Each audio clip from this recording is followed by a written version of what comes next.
My big question is, what did we get so wrong about the way that we've been talking about this, that millions of people still don't want to take the vaccine? Yes, I hear what you say about somebody exercising their freedom not to have a vaccine, and they're perfectly healthy.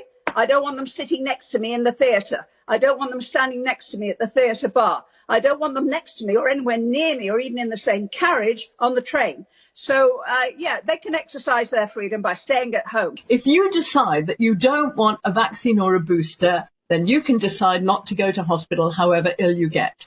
And that way, that is your right. So you would leave the unjabbed at home to die if they had a heart attack, if they suffered from a stroke? That's their choice. Dr. Fauci said that if hospitals get any more overcrowded, they're going to have to make some very tough choices about who gets an ICU bed. That choice doesn't seem so tough to me. Vaccinated person having a heart attack? Yes, come right on in. We'll take care of you. Unvaccinated guy who gobbled horse goo? Rest in peace, Wheezy. We need to make it clear to them that the vaccine is the ticket back to pre-pandemic life. And the window to do that is really narrowing. I mean, you were mentioning, Chris, about how all these states are reopening. They're reopening at 100%. And we have a very narrow window to tie reopening policy to vaccination status. Because otherwise, if everything is reopened, then what's the carrot going to be? How are we going to incentivize people to actually get the vaccine? So that's why I think the CDC and the Biden administration needs to come out a lot bolder and say, if you're vaccinated, you can do all these things. Here are all these freedoms that you have. Because otherwise, people are going to go out and enjoy these freedoms anyway. People who refuse to accept vaccines, I think the right response for them is not to force them to, but rather to insist that they be isolated. Giving up your human rights is justifiable. It's justifiable to take away a person's bodily autonomy when you have a global pandemic. Those who haven't had jabs but could have jabs need to have a badge saying unjabbed. Really? Yeah. We just have to make people understand that, no jab, no life. And that's how it is. Without proof of the vaccine, you can't go into a pub, club, restaurant, gymnasium, anywhere at all. You can't travel, theatre. You can't even go into work. I mean, personally, I have to say, I don't even think that we should allow people on the streets unless they've had the vaccine. We've tried the education, we've tried the carrot, we now move to the stick. If it takes time now, the time to find people, great. Let's start. Let's never go with €100, make it £100, right? And it starts, and I tell you what, it's not 60, but let's make it 40 and above, starting on Monday. Okay? Now, if we come round, knock on the door, and you can show on your phone or you've got a letter or something, you've got an appointment, that's fine. But if you willfully oppose now, you're 40 and above, £100 fine in December, £100 fine in January, £200 in February, £300 in March. By the end of the year, you'll be spending about £1,000, and that might cut through your ignorance. You've had your booster, and when you see people who will not take it, putting themselves at risk, it's said, how do you feel the same way I do? Does that make you angry? It makes me angry, especially in America where they talk about, it's my right, it's my freedom. No, it's not, because you are a killer. Don't get the vaccine, you can't go to the supermarket. Don't have the vaccine, you don't show it, can't go to the ball game. Don't have the vaccine, can't go to work. You don't have the vaccine, can't come here. No shirt, no shoes, no service. That's where I think we should be right now. Frankly, if you're not vaccinated at the moment and you're eligible and you've got no health reason for not being vaccinated, you're not just irresponsible. I mean, you're an idiot.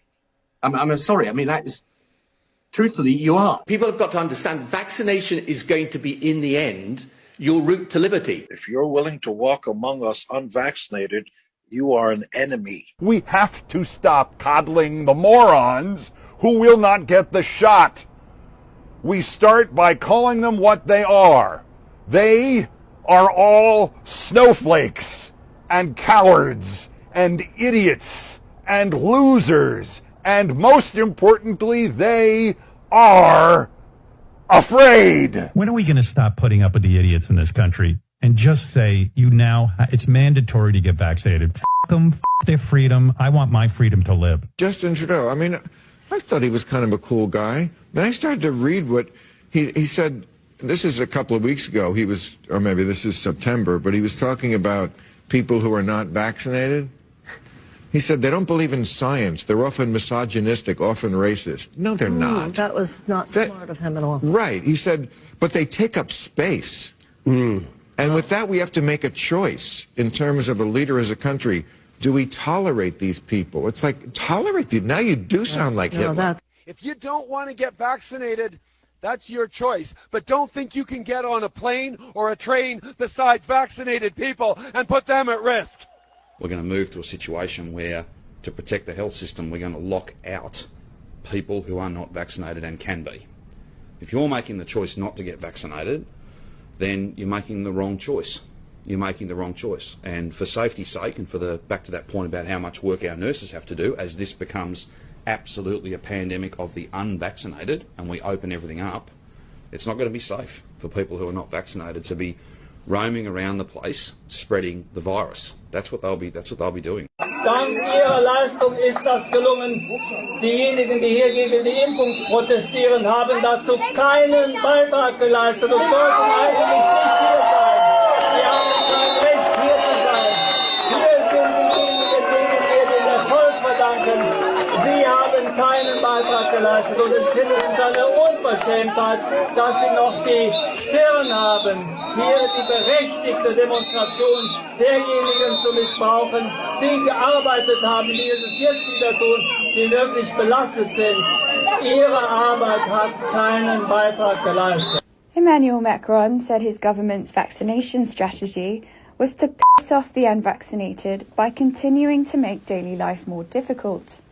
In an interview with the French newspaper La Parisienne, he is quoted to have said, "I am not about pissing off the French people, but as for the non-vaccinated, I really want to piss them off. And we will continue to do this to the end. This is the strategy." The Daily Mail, Andrew Neil wrote that it is time to punish Britain's 5 million vaccine refuseniks and curb their freedoms. In the Evening Standard, Anne McElvoy wrote that the unvaccinated have become a lethal liability that we can ill afford. In The Mirror, Polly Hudson wrote that it is time to get tough on anti-vaxxers, by which she means the unvaccinated, by the way, to hit them where it hurts. And she starts and ends the article by threatening the unvaccinated with, "Get jabbed or else."